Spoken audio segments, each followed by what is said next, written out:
ನಮಸ್ತೆ ಬಂಧುಗಳೇ, ಇನ್ನೂ ತಾವು ಎಚ್ ಎನ್ ಚಂದ್ರಶೇಖರ್ ಯೂಟ್ಯೂಬ್ ಚಾನಲ್ನ ಸಬ್ಸ್ಕ್ರೈಬ್ ಮಾಡಿಲ್ಲ ಅಂದರೆ ದಯಮಾಡಿ ಸಬ್ಸ್ಕ್ರೈಬ್ ಮಾಡಿಸಿ ಬೆಲ್ ಬಟನನ್ನು ಪ್ರೆಸ್ ಮಾಡಿ.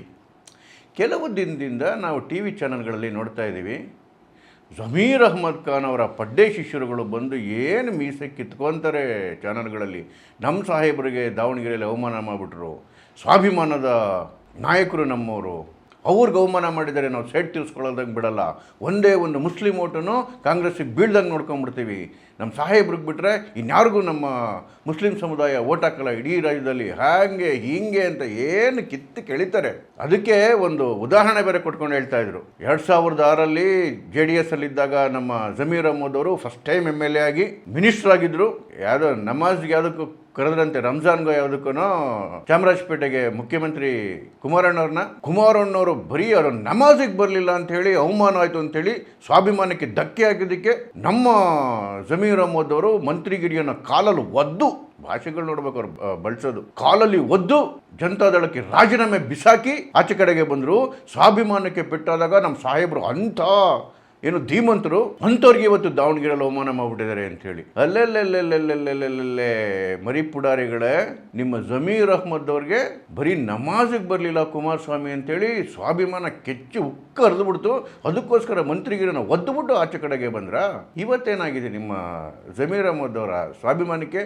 ಇವತ್ತು ನೋಡಿ, ಕುಮಾರಸ್ವಾಮಿಯವರು ಅವ್ರದ್ದು ಇವ್ರದ್ದು ಒಳಗೆ ಏನಿತ್ತೋ ಗೊತ್ತಿಲ್ಲ, ಆದರೆ ಕುಮಾರಸ್ವಾಮಿಯವರು ಯಾವತ್ತೂ ಕೂಡ ಬಹಿರಂಗವಾಗಿ ಜಮೀರ್ ಅಹ್ಮದ್ ಅವ್ರಿಗೆ ಕೆಟ್ಟದಾಗಿ ಮಾತಾಡಲಿಲ್ಲ, ಅವ್ರಿಗೆ ಅವಮಾನ ಮಾಡಿರಲಿಲ್ಲ. ಆದರೂ ಇವ್ರಿಗೆ ಏನೋ ಸ್ವಾಭಿಮಾನಕ್ಕೆ ಧಕ್ಕೆ ಆಗ್ಬಿಡ್ತಂತೆ, ಅದಕ್ಕೆ ಒದ್ದು ಆಚೆ ಕಡೆಗೆ ಬಂದ್ಬಿಟ್ರಂತೆ. ಇವತ್ತು ಕಾಂಗ್ರೆಸ್ಸಲ್ಲಿ ಜಮೀರ್ ಅಹ್ಮದ್ ಪರಿಸ್ಥಿತಿ ಹೆಂಗಿದೆ ಗೊತ್ತಾ? ದಾವಣಗೆರೆ ಸಚಿವರು ಎಸ್ ಮಲ್ಲಿಕಾರ್ಜುನ್ ಅವರೇನಂದ್ರು, ಅವನ್ಯಾರ್ರೀ ಬಂದಿಲ್ಲಿ ಕೇಳೋದಕ್ಕೆ, ಅವನ್ಯಾರ್ರೀ ಜಮೀರ್ ಅಹ್ಮದ್ ಬಗ್ಗೆ, ಅವನ್ಯಾರ್ರೀ. ಪಾಪ ಇವ್ರು ಸ್ವಾಭಿಮಾನಕ್ಕೆ ಕೆಚ್ಚಾಡಲೇ ಇಲ್ಲ ಜಮೀರ್ ಅಹ್ಮದ್ ಅವ್ರಿಗೆ. ಅದಾದಮೇಲೆ ಮೊನ್ನೆ ಮತ್ತೆ ಪತ್ರಕರ್ತರು ಕೇಳಿದ್ರು, ಜಮೀರ್ ಅಹ್ಮದ್ ಬರೋಲ್ಲ ಪ್ರಚಾರಕ್ಕೆ ಅಂತ ಹೇಳಿ. ಆಗ ಮಲ್ಲಿಕಾರ್ಜುನ್ ಹೇಳಿದ್ದೇನೋ, ಬರಲಿಕ್ಕೆ ಕೇಳಿದ್ದೆ, ಕೇರಳಕ್ಕೆ ಹೋಗಿದ್ದಾರೆ, ಬರ್ದಿದ್ರು ಏನು ಪರವಾಗಿಲ್ಲ, ಚಲೋ ಐತಿ. DK ಶಿವಕುಮಾರ್ ಹೇಳ್ತಾರೆ, ಯಾರೊಬ್ಬರಿಂದನೂ ಕಾಂಗ್ರೆಸ್ ಪಕ್ಷ ನಡೆಯಲ್ರಿ, ಅದು ಜಮೀರ್ ಅಹ್ಮದ್ ಬಗ್ಗೆನೇ ಹೇಳಿದ್ದು. ಜಮೀರ್ ಅಹ್ಮದ್ನೇ ಟಿಕೆಟ್ ಕೊಡೋಕೆ ಮುಂಚೆ ಮೀಸೆ ಕಿತ್ಕೊಂಡ್ಬಿಟ್ಟಿದ್ರು. ನಮ್ಮ ಅಲ್ಪಸಂಖ್ಯಾತರ ಕ್ಷೇತ್ರ ಅದು, ಅಲ್ಪಸಂಖ್ಯಾತರಿಗೆ ಟಿಕೆಟ್ ಕೊಡಲಿಲ್ಲ ಅಂದರೆ ನಾನು ರಾಜೀನಾಮೆ ಕೊಟ್ಟು ಬಿಸಾಕ್ತೀನಿ ಅಂತೇಳಿ. ಕ್ಯಾರೇ ತುಮಾರೇ ಅನ್ನಲಿಲ್ಲ ಕಾಂಗ್ರೆಸ್ಸು. ಸಮರ್ಥ ಅವರಿಗೆ ಟಿಕೆಟ್ ಕೊಡ್ತು. ಒಂದ್ರ ಮೇಲೊಂದು ಅವಮಾನ, ಒಂದ್ರ ಮೇಲೊಂದು. ನೀನು ಯಾವ ದಾಸಯ್ಯ ಅಂದಾಗ್ಲೂ ಇವ್ರಿಗೆ ಸ್ವಾಭಿಮಾನಕ್ಕೆ ಏನೂ ಆಗಲೇ ಇಲ್ವಂತೆ. ಯಾವ ಮರ್ಯಾದೆ ಇಟ್ಕೊಂಡು ನೀನು ಕಾಂಗ್ರೆಸ್ ಪಕ್ಷದಲ್ಲಿದ್ದೀರಿ ಸ್ವಾಮಿ? ಅದೇನೋ ಅವರ ಶಿಷ್ಯ ಪಡ್ಡೆ ಹುಡುಗರು ಬಂದು ಟಿ ವಿಲಿ ಅಬ್ರ ಇಡ್ತಾರಲ್ಲ, ಅವ್ರಿಗೆ ಕೇಳೋಕ್ಕೆ ಇಷ್ಟಪಡ್ತೀನಿ, ನಿಮಗೇನ ದಮ್ಮು ತಾಕತ್ತಿದ್ರೆ, ನಿಮಗೇನಾದ್ರೂ ಆ ಸ್ವಾಭಿಮಾನ ಅನ್ನೋದು ಕಿಂಚಿತ್ತು ಅದು ಸ್ಪೆಲ್ಲಿಂಗ್ ಗೊತ್ತಿದ್ರೆ ಜಮೀರ್ ಅಹ್ಮದ್ ರಾಜೀನಾಮೆ ಕೊಡಿಸ್ರಿ. ಇಷ್ಟು ಅವಮಾನ ಮಾಡಿಸ್ಕೊಂಡು ಕಾಂಗ್ರೆಸ್ಸಲ್ಲಿ ಇರ್ಬೇಕೇನ್ರಿ? ಅವನು ಯಾರು ಇಲ್ಲಿ ಬಂದು ಮಾತಾಡೋದಕ್ಕೆ ಅಂತೇಳಿ ಒಬ್ಬ ಸಚಿವನ ಬಗ್ಗೆ ಹೇಳ್ತಾರೆ. ಇವ್ರು ತುಟುಕನಲ್ಲಿ ಎಲ್ಲೋ ಹೋಗಿ ಮೂಲೆಯಲ್ಲಿ ಕೇಳೋದಲ್ಲಿ ಕೂತ್ಕೊಂತಿರಿದ್ರೆ ಯಾವ ಸೀಮೆ ಸ್ವಾಭಿಮಾನದ ಮಾತಾಡ್ತೀರಿ ನೀವು? ಏನಾದ್ರು ಒಂದು ರಿಪ್ಲೈ ಕೊಟ್ಟವರ ಜಮೀರ್ ಅಹ್ಮದ್? ಎಲ್ಲ ಹೋಗಿ ಮೂಲೆಯಲ್ಲಿ ಕೂತ್ಕೊಂಡವ್ರ ಎದುರುಕಂಡಲ್ಲಿ. ಕುಮಾರಸ್ವಾಮಿ ಟೈಮಲ್ಲಿ ಅವಮಾನ ಆಯಿತು ಅಂತೇಳಿ ಒದ್ದು ಆಚೆ ಕಡೆಗೆ ಬಂದ್ರ. ಸ್ವಾಭಿಮಾನಕ್ಕೆ ಪೆಟ್ಟಾಗಿತ್ತ? ಯಾವ ಸ್ವಾಭಿಮಾನನೂ ಇಲ್ಲ, ಯಾವ ಕಂತೆ ಪುರಾಣನೂ ಇಲ್ಲ. ಆವತ್ತು ಜಮೀರ್ ಅಹ್ಮದ್ಗೆ JDS ಬಿಟ್ಬಿಟ್ಟು ಆಚೆ ಕಡೆಗೆ ಬರಬೇಕಿತ್ತು. ಕಾಂಗ್ರೆಸ್ಸಲ್ಲಾಗಲೇ ಒಂದು ಬಕೆಟ್ ರೆಡಿಯಾಗಿತ್ತು, ಒಂದು ಪಿಳ್ಳೆ ನೆವ ಬೇಕಿತ್ತು ಅಲ್ಲಿಂದ ಆಚೆ ಕಡೆಗೆ ಬರೋದಕ್ಕೆ. ಕುಮಾರಸ್ವಾಮಿ ಅವರತ್ತು ಹೋಗಲಿಲ್ಲ, ಕಳ್ಳಂಗೊಂದು ಪಿಳ್ಳೆ ನೆವ ಅಂತೇಳಿ ಅದನ್ನೇ ಇಟ್ಕೊಂಡು ಆಚೆ ಕಡೆಗೆ ಬಂದರು. ಬಿಟ್ಟರೆ ಯಾವ ಸ್ವಾಭಿಮಾನ, ಯಾವ ಮಾನ ಮರ್ಯಾದೆ ಪ್ರಶ್ನೆನೂ ಅಲ್ಲ ಅದು. ಹಂಗೆ ಸ್ವಾಭಿಮಾನಿ ನಿಜವಾಗ್ಲೂ ಆಗಿದ್ದಿದ್ರೆ ಇವತ್ತಿಷ್ಟು ಇಷ್ಟು ಅನುಮಾನ ಅನ್ನಿಸ್ಕೊಂಡು ಇನ್ನು ಕಾಂಗ್ರೆಸ್ಸಲ್ಲಿ ಇರಬೇಕಾಗಿತ್ತ? ಸ್ವಾಭಿಮಾನಕ್ಕಿಂತ ಹೆಚ್ಚು ಮಂತ್ರಿಗಿರಿ. ನಾನು ಅದನ್ನೇ ಹೇಳ್ತೀನಿ, ಪಿಳ್ಳಂಗೋವಿಗಳೇ, ನಿಮಗೆ ದಮ್ಮು ತಾಕತ್ತು ಇದ್ದರೆ ಜಮೀರ್ ಅಹ್ಮದ್ ಕೇಳಿ ರಾಜೀನಾಮೆ ಕೊಡಿಸಿ. ಸ್ವಾಭಿಮಾನದ ಬಗ್ಗೆ ಮಾತಾಡ್ತವೆ, ಸ್ಪೆಲ್ಲಿಂಗ್ ಗೊತ್ತಿಲ್ದಿರವು. ಇನ್ನೊಂದು ಮಾತು ಹೇಳ್ತೀನಿ ಕೇಳಿ. ಚುನಾವಣೆ ಮುಗಿಯೋದ್ರೊಳಗಡೆ 6ನೇ ತಾರೀಕು 7ನೇ ತಾರೀಕು ಒಳಗಡೆ ಇದೇ ಜಮೀರ್ ಅಹ್ಮದ್ ಬಂದು ಸ್ಟೇಜ್ ಮೇಲೆ ನಿಂತ್ಕೊಂಡು ಸಮರ್ಥ್ ಓಟ್ ಹಾಕಿಂತ ಕೇಳಲಿಲ್ಲ ಅಂದರೆ ಕೇಳಿ, ಸಾಬ್ರಿಗೆ ಯಾರಿಗೂ ಓಟ್ ಹಾಕ್ಬೇಡ್ರಿ, ಸಮರ್ಥ್ ಓಟ್ ಹಾಕ್ರಿ ಅಂತಾರೆ. ಯಾಕೆ? ನಾನೆಲ್ಲ ಪದ ಬಳಸೋದು, ಮುಸ್ಲಿಮದ ಪದ ಯೂಸ್ ಮಾಡಲ್ಲ. ಜಮೀರ್ ಅಹ್ಮದ್ ನಾವು ಸಾಬ್ರು ಅಂತಾರೆ, ಅದಕ್ಕೆ ಅವ್ರ ಭಾಷೆ ನಾನು ಹೇಳಿದ್ದು. ಸ್ಟೇಜ್ ಮೇಲೆ ನಿಂತ್ಕೊಂಡು ಈ ಮಾತು ಹೇಳ್ತಾರೆ, ಸಮರ್ಥ ಓಟ್ ಹಾಕಿ ಅಂತ. ಹೇಳ್ದಿದ್ದಾಗ ಮಾತಾಡಿ ನೀವು. ಇದು ಸ್ವಾಭಿಮಾನದ ಪ್ರಶ್ನೆ. ಯಾವುದು ಜಾಸ್ತಿ ಓವರ್ ಆಕ್ಷನ್ ಮಾಡಬಾರ್ದು. ಯಾರ್ಯಾರ ಯೋಗ್ಯತೆ ಎಷ್ಟಿದೆ, ಯಾರ್ಯಾರ ತಾಕತ್ತು ಎಷ್ಟಿದೆ ಅಷ್ಟು ಮಾತ್ರ ಮಾತಾಡಬೇಕು. TV ಚಾನಲ್ ಸಿಕ್ಕಿದೆ, ಮೈಕ್ ಸಿಕ್ಕಿದೆ ಅಂತ ಹೇಳಿ ಪುಕ್ಸಟ ಮೀಸೆ ಕಿತ್ಕೊಂಡ್ರೆ ಹಿಂಗೆ ಜನಗಳ ಮುಂದೆ ನಗೆಪಾಟ್ಲಾಗೋದು. ಒಂದು MLA ಸೀಟ್ಗೆ ಯಾರ್ಯಾರು ಹೆಂಗೆ ಬಕೆಟ್ಗಳು ಹಿಡಿದವ್ರೆ, ಸಿಂಟೆಕ್ಸ್ ಟ್ಯಾಂಕ್ಗಳು ಹಿಡಿದವ್ರೆ, ಮಿನಿಸ್ಟ್ರಿಗಿರಿಗೆ ಯಾರ್ಯಾರು ಕಾಲ್ಗಳು ಹಿಡಿದವ್ರೆ, ಎಲ್ಲವೂ ಗೊತ್ತಿರೋ ರಹಸ್ಯಗಳೇನೇನೆ. ಹಾಗಾಗಿ ಈ ಸ್ವಾಭಿಮಾನ, ಮಾನ, ಮರ್ಯಾದೆ, ಘನತೆ, ಗೌರವ ಇವೆಲ್ಲವೂ ಎಲ್ರಿಗೂ ಒಪ್ಪ ಮಾತುಗಳಲ್ಲ. ಸ್ವಲ್ಪ ನಿಮ್ಮ ಲಿಮಿಟಲ್ಲಿರಿ. ಮೀಸೆ ಕಿತ್ಕೊಳ್ಳೋದು ಬಿಡಿ. ಅಬ್ಬಾಬಾಬಾ ಇವು ಮಾತಾಡೋದು ನೋಡಬೇಕು. ಏನು ಇಡೀ ಮುಸ್ಲಿಂ ಸಮುದಾಯಕ್ಕೆ ಜಮೀರ್ ಅಹಮದ್ ಬಿಟ್ಟರೆ ಬೇರೆ ಲೀಡ್ರೇ ಇಲ್ಲ ಅಂತವೆ. ಅವ್ರು ಮುಸ್ಲಿಂ ಲೀಡರ್ಗಳೇ ಕೇರ್ ಮಾಡಲ್ಲ. ಕಾಂಗ್ರೆಸ್ ಅವರೇ ಅವ್ರನ್ನ ಕೇರ್ ಮಾಡಿಲ್ಲ ರೀ. ಡಿ ಕೆ ಶಿವಕುಮಾರ್ ಅವ್ರ ಬಗ್ಗೆ ಹೇಳ್ಬಿಟ್ರು, ಯಾರಿಂದ ಒಬ್ಬರಿಂದನೂ ಕಾಂಗ್ರೆಸ್ ಇಲ್ಲ ಅಂತೇಳಿ. ಸಲೀಂ ಅಹಮದ್ ಕಾರ್ಯಾಧ್ಯಕ್ಷರು, ಕಾಂಗ್ರೆಸ್ನ ರಾಜ್ಯದ ಕಾರ್ಯಾಧ್ಯಕ್ಷರು, ಅವರು ಒಂದು ಟಿ ವಿ ಚಾನಲಲ್ಲಿ ಬಹಿರಂಗವಾಗಿ ಹೇಳಿಕೆ ಕೊಡ್ತಾರೆ, 9ನೇ ತಾರೀಕು ಎಲೆಕ್ಷನ್ ಮುಗಿಲಿ, 10ನೇ ತಾರೀಕು ಬಂದು ಎಲ್ಲರದ್ದು ಬಣ್ಣ ಬೀಸ್ತೀನಿ. ಯಾವ ಪೈಲ್ವಾನ್ ವಿತ್ಡ್ರಾ ಮಾಡ್ದಂಗೆ ಯಾರು ಅಡ್ಡ ನಿಂತ್ಕೊಂಡ್ರು, ಯಾರು ಇಷ್ಟೆಲ್ಲ ನಾಟಕಗಳನ್ನ ಆಡಿಸಿದ್ರು ಎಲ್ಲನೂ ಬಹಿರಂಗ ಮಾಡ್ತೀನಿ ಅಂತೇಳಿ ಬಹಿರಂಗವಾಗಿ ಹೇಳ್ತಾರೆ ಟಿ ವಿ ಚಾನಲ್ ಮುಂದೆ. ಯಾರ ವಿಚಾರದಲ್ಲಿ? ಇದೇ ಜಮೀರ್ ಅಹಮದ್ ಬಣ್ಣ ಬಿಡಿಸ್ತೀನಿ ಅಂತ ಅವ್ರು ಹೇಳ್ತಿರೋದು. ಇವತ್ತು ಸಿದ್ದರಾಮಯ್ಯನವರು ದಾವಣಗೆರೆ ಪ್ರಾಬ್ಲಮ್ ಸಾಲ್ವ್ ಮಾಡೋದಕ್ಕೆ ಸಲೀಂ ಅಹಮದ್ನ ಕಳಿಸ್ತಾರೆ, ರಿಜ್ವಾನ್ ಅರ್ಷದ್ನ ಕಳಿಸ್ತಾರೆ. ಇವತ್ತು ಇನ್ನೇನು ಹತ್ತತ್ರ ಬಂದುಬಿಟ್ಟಿದೆ ಚುನಾವಣೆ, ಇಲ್ಲಿವರೆಗೂ ಪತ್ತೆನೇ ಇಲ್ಲ.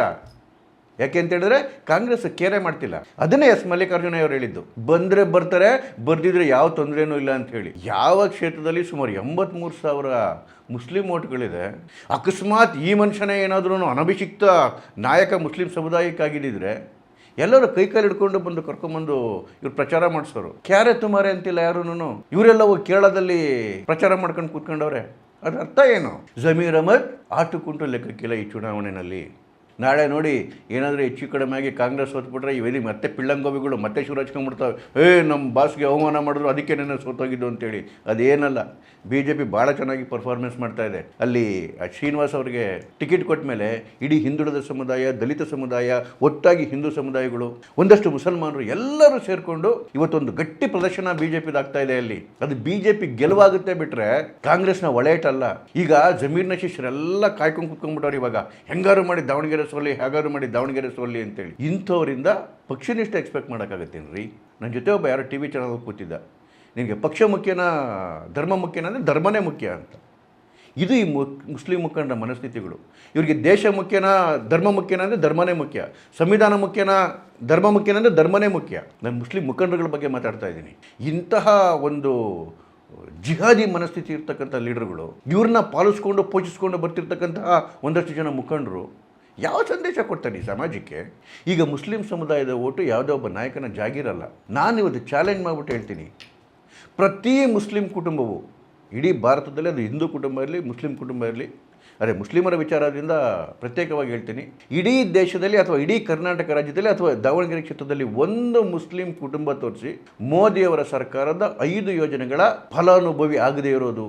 ಕನಿಷ್ಠ 5 ಯೋಜನೆಗಳ ಫಲಾನುಭವಿಗಳು ಪ್ರತಿ ಮುಸ್ಲಿಂ ಕುಟುಂಬಗಳು ಕೂಡ. ಇಲ್ಲ ಉಜ್ವಲ ಗ್ಯಾಸ್ ಬಂದಿರುತ್ತೆ, ಇಲ್ಲ ಜಲ್ ಜೀವನ್ ಮಿಷನಲ್ಲಿ ಶುದ್ಧ ಕುಡಿಯೋ ನೀರು ಬಂದಿರುತ್ತೆ, ಇಲ್ಲ ಪ್ರತಿ ತಿಂಗಳು ಅಕ್ಕಿ ಬಂದಿರುತ್ತೆ 5 kgದು, ಇಲ್ಲ ಟಾಯ್ಲೆಟ್ ನಿರ್ಮಾಣ ಆಗಿರುತ್ತೆ, ಇಲ್ಲ ಮುದ್ರಾ ಯೋಜನೆಯಲ್ಲಿ ಸಾಲ ಸಿಕ್ಕಿರುತ್ತೆ. ಒಂದಲ್ಲ ಎರಡಲ್ಲ ನಾನು ಹೇಳ್ತಿದ್ದೀನಲ್ಲ, ಮೋದಿಯವರ ಯೋಜನೆಯ ಕನಿಷ್ಠ 5 ಯೋಜನೆಗಳ ಫಲಾನುಭವಿಗಳು ಪ್ರತಿ ಮುಸ್ಲಿಂ ಕುಟುಂಬಗಳು. ಅವ್ರಿಗೂ ಋಣಾನದಿರುತ್ತೀ. ಕಾಂಗ್ರೆಸ್ಸು ಮುಸ್ಲಿಮರನ್ನ ಕೇವಲ ಮತ ಬ್ಯಾಂಕ್ ಆಗಿ ನೋಡಿದೆ. ಆದರೆ ಬಿ ಜೆ ಪಿ ಸಬ್ಕಾ ಸಾಥ್, ಸಬ್ಕಾ ವಿಕಾಸ್, ಸಬ್ಕಾ ವಿಶ್ವಾಸ್ ಅಂತೇಳಿ ಅವನ್ನ ಭಾರತೀಯರು ಅಂತ ನೋಡಿದೆ.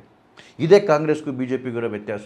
ಆದರೆ ಕೆಲವು ಕಾಂಗ್ರೆಸ್ ಮುಖಂಡರು ಆ ಇಡೀ ಸಮುದಾಯವನ್ನು ದಾರಿ ತಪ್ಪಿಸ್ತಾ ಇದ್ದಾರೆ. ಆ ಸಮುದಾಯದವರು ಮೇನ್ ಸ್ಟ್ರೀಮಿಗೆ ಬರೋದು ಅವ್ರಿಗೆ ಇಷ್ಟ ಇಲ್ಲ. ಆ ಸಮುದಾಯದಲ್ಲಿ ಎಜುಕೇಷನ್ ಜಾಸ್ತಿ ಆಗೋದು ಈ ಮುಖಂಡರುಗಳಿಗೆ ಇಷ್ಟ ಇಲ್ಲ, ನಮ್ಮ ಮಾತು ಕೇಳಲ್ಲ ಅಂತೇಳಿ. ಇಂತಹ ತಿರುಬೋಕಿ ಮುಖಂಡರ ಮಾತು ಕೇಳೋದು ಆ ಸಮುದಾಯ ಬಿಡಬೇಕು.